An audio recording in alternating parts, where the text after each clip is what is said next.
आने वाले समय में उत्तर प्रदेश में भारतीय जनता पार्टी का सफाया होगा। 60 लाख नौजवान लगभग केवल एक पुलिस भर्ती के लिए आ गया उत्तर प्रदेश में।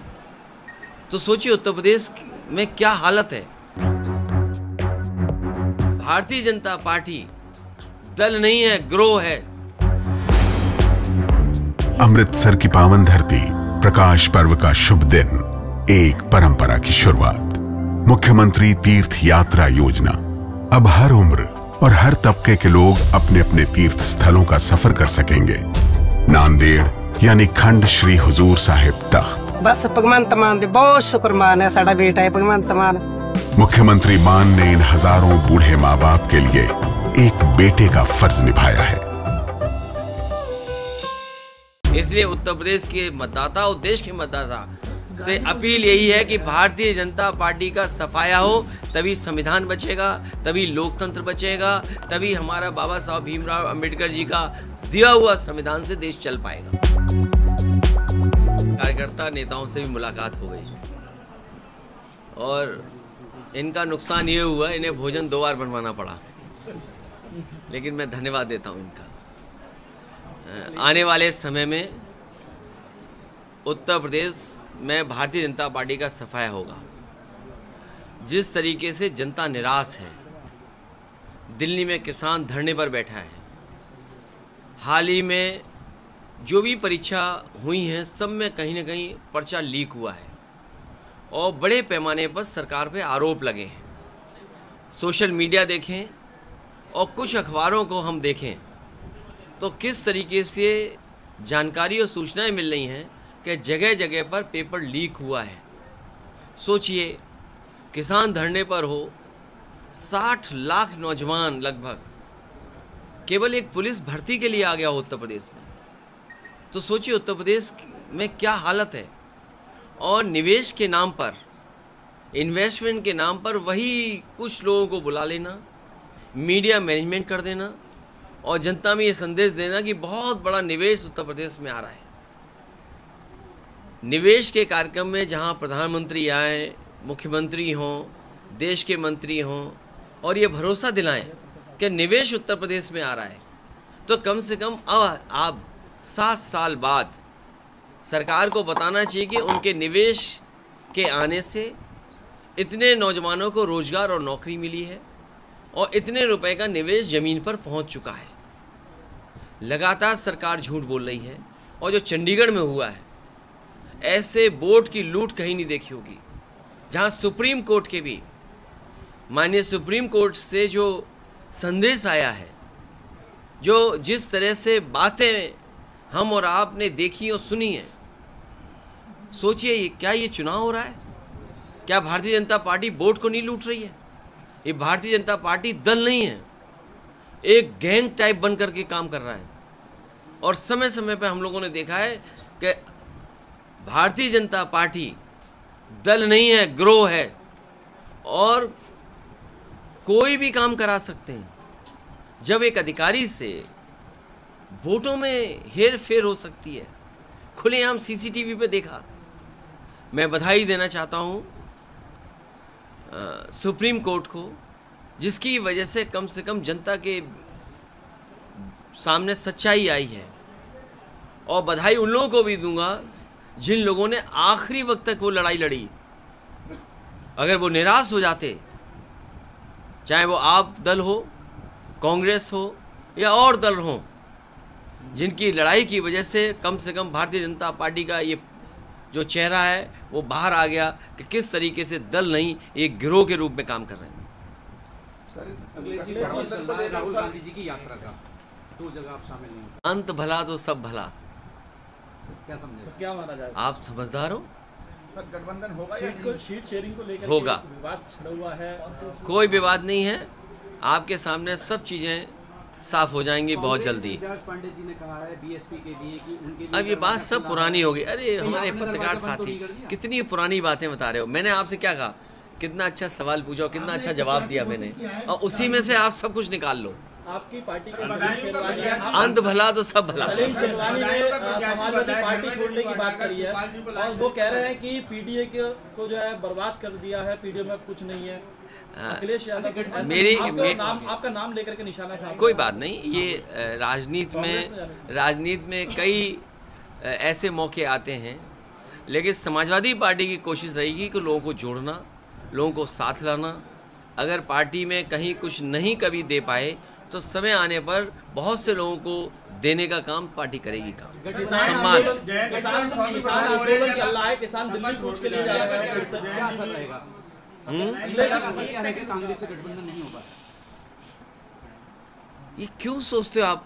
मैं कह रहा हूँ पत्रकार साथी, क्या बात मैंने कही उसी में से सब कुछ निकाल लो और 2 घंटे बाद सब पता लग जाएगा। जहाँ कांग्रेस अपनी सीटें मांग रही थी वहाँ तो आपने घोषणा कर दी।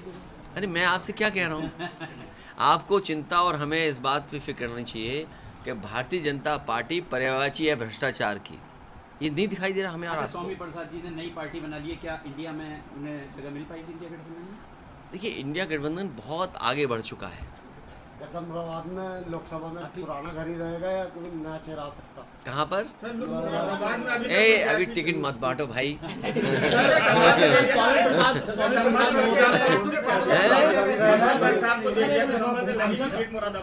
अरे तो अभी धीरे धीरे चलने दो हमको।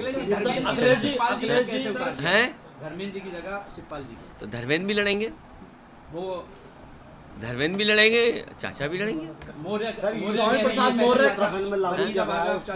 देखिए, ये उत्तराखंड में एक्सपेरिमेंट कर रही है बीजेपी, और बीजेपी नफरत का भी पर्यायवाची है, भ्रष्टाचार का तो है ही है। और जिस तरीके से पर्दाफाश हो रहा है तो आप समझ लीजिए कि कितने कमज़ोर हैं वो लोग। जो किसान आंदोलन पे हो, नौजवान बेरोजगार घूम रहा हो, नौकरी के लिए जो परीक्षाएं हो रही सब लीक हो रही हों, उनके पास क्या रास्ता है? इसीलिए ध्यान हटाने के लिए सरकार जानबूझ करके इस तरह के कानून या इस तरह के फैसले ले रही है। इसलिए उत्तर प्रदेश के मतदाता और देश के मतदाता से अपील यही है कि भारतीय जनता पार्टी का सफाया हो, तभी संविधान बचेगा, तभी लोकतंत्र बचेगा, तभी हमारा बाबा साहब भीमराव अम्बेडकर जी का दिया हुआ संविधान से देश चल पाएगा। बीजेपी को सोचना चाहिए, जब किसान नेता चौधरी चरण सिंह जी को भारत रत्न दिया जा रहा है, स्वामीनाथन जी को भारत रत्न दिया जा रहा है, कम से कम उसके रास्ते पे तो चले बीजेपी। अगर इतना बड़ा फैसला सरकार ने लिया है और खासकर बीजेपी ने लिया है कि उन्हें भारत रत्न से सम्मानित किया है, तो कम से कम उनके रास्ते पे तो चले। स्वामीनाथन जी ने जो फार्मूले बताए हैं कि किस तरीके से आय दोगुनी हो सकती है किसानों की, कम से कम आय दोगुनी तो करें।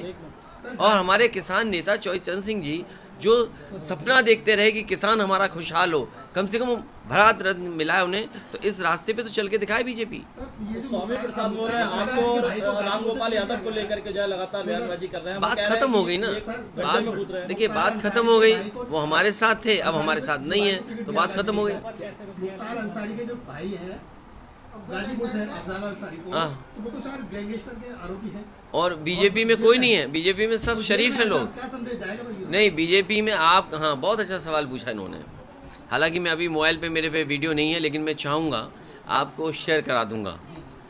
अभी प्रधानमंत्री जिनके कार्यक्रम में आए थे, याद है, बगल में एक में संभल में, वहाँ पर जिन स्वामी जी के कार्यक्रम में आए थे, उन्होंने ये कहा कि उत्तर प्रदेश के सबसे बड़े माफिया मुख्यमंत्री जी हैं। ये पता है आपको? उन्होंने एक स्टेटमेंट में कहा कि योगी जी उत्तर प्रदेश में ये है। आपको पता है नहीं पता है? तो फिर क्या बात कर रहे हो आप लोग? अरे बीजेपी में ढूंढो जो तुम्हें ढूंढना है, सब कुछ मिल जाएगा। कहा विपक्ष की दुकान में कोई सामान नहीं बचाया। किसमें? प्रमोद कह रहे हैं कि विपक्ष की दुकान में कोई सामान नहीं बचाया। वो अपना खुद सब कुछ बेच आए। ये कोई बात नहीं। उन्हें जिस रास्ते पे, उसी रास्ते पे ठीक है वो। सर बीजेपी कहती है 400 के पार है, तो आपका क्या कहना है? 400 हार, जनता तैयार। लास्ट सवाल बस ये है, क्या कांग्रेस से गठबंधन होगा? होगा। कब तक के लिए होगा? बहुत जल्दी। सर जिस तरह से कांग्रेस और सपा से पार्टी छोड़ के बीजेपी में शामिल हो रहा है, किस नजरिए से देखते हैं आप? ये सब वापस आ जाएंगे और वो नहीं आएंगे तो उनके खिलाफ वाले सब वापस आ जाएंगे। इतना तो राजनीति आप भी समझते हो। सर बीजेपी पे राम मंदिर का मुद्दा था, इसके बाद अब क्या मुद्दा लेके चले? आप ये वो बच्चे कहाँ हैं बेरोजगार, वो जो अभी देखे ज्ञापन देखे मुझे, बच्चों को 100% नंबर मिल गए, तो क्या सरकार नौकरी देगी उनको? 60 लाख बच्चों में जो परीक्षा लिखी है और जगह जगह से सूचना आ रही है, चाहे महोबा हो, इलाहाबाद हो, मुरादाबाद हो, आपका मेरठ हो या उत्तर प्रदेश के किसी भी कोने में जहां परीक्षा हुई है, सोशल मीडिया पे देख लें या खबरें छोटे अखबारों की देख लें, पेपर बड़े पैमाने पे लीक हुआ है और लोगों ने 10 मिनट में 15 मिनट में पूरे आंसर्स लिख दिए। अगर 60 लाख में 1 लाख बच्चे 100 में से 100 नंबर मिल गए, उन्हें सबसे ज़्यादा 100% नंबर मिल गए उनको, तो क्या सरकार उनको नौकरी देगी? और मान लीजिए 10 लाख को 10 लाख 100% हो गए, तो क्या सरकार नौकरी देगी? सरकार को सोचना चाहिए कि 60 लाख मतलब हर परिवार के 5 सदस्य और 50 लाख का हिसाब लगा तो 2.5 करोड़ लोग हैं कि नहीं है जो इस सरकार को उखाड़ फेंक देंगे। सॉल्वर पकड़े गए वो बिहार के बताए जा रहे हैं। अरे भाई, सॉल्व करने वाला कहीं का हो सकता है, दिल्ली का हो सकता है, गुजरात का हो सकता है, बिहार का हो सकता है, महाराष्ट्र का हो, तो आपकी तैयारी क्या थी? यही तो सवाल है कि मान लीजिए 50 लाख बच्चों में 1 लाख बच्चों ने 100% नंबर पा लिए, तब सरकार क्या उनको नौकरी देगी? सर सपा कितनी सीटें मानती है अपनी लोकसभा में? जितनी लड़ सकती है, ज़्यादा से ज़्यादा। हमसे जुड़े रहने के लिए हमारे YouTube चैनल को सब्सक्राइब करें और नई वीडियो की नोटिफिकेशन के लिए बेल आइकॉन को दबाएं। अगर आप ये वीडियो Facebook पर देख रहे हैं तो लाइक जरूर करें और ज्यादा से ज्यादा शेयर करें। धन्यवाद।